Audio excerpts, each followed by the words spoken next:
La hipótesis de que un grupo de deuteronomistas en época de Josías ocultaron las condenas Ashera e inventaron un monoteísmo no tiene ningún sentido.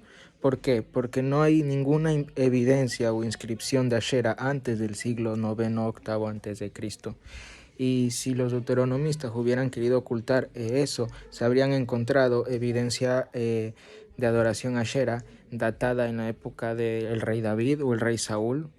Pero la cosa es que no hay ninguna evidencia de adoración a Ashera en la época de el rey David, el rey Salomón, del rey Saúl, ni siquiera en la época de Jeroboam, ya que pues como dice la Biblia, Jeroboam primero fue el que impuso la adoración a esos dioses en Israel, mucho antes que se hicieran las inscripciones del Kuntiyet Arut y del Kiryat Dom, ya que todas las evidencias Ashera datan en el siglo octavo o incluso después del siglo noveno.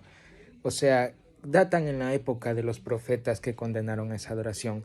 En el siglo noveno y octavo estaban activos los profetas Oseas, Elías y por supuesto también estaba el rey Josías.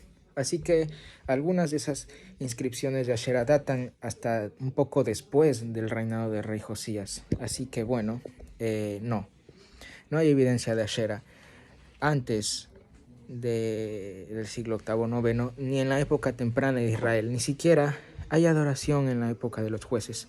Por ende, el argumento que dan ateos, mormones como Dan McClellan, que los deuteronomistas inventaron condenas a Ashera, no tiene sentido porque en la estela de Moab ni siquiera se menciona Ashera y se supone que ahí el rey o el general de esa estela moabita registraba a todos los dioses de las naciones, pero en el Israel solo registró a uno, no registró a Ashera, ni a Baal, ni a ningún otro más. Así que eso, amigos. Otra cosa más es que esa hipótesis deuteronomista es una hipótesis. Definición de hipótesis en el diccionario es mentira, así que son puras suposiciones sin evidencia.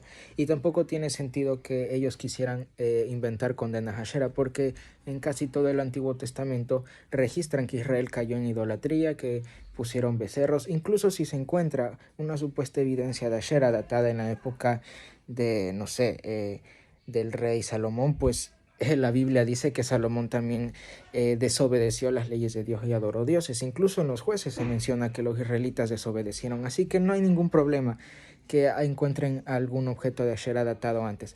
Pero la cosa es que no hay ninguna evidencia de Ashera en la época temprana de Israel, lo que sugiere que Israel no adoraba originalmente a Ashera.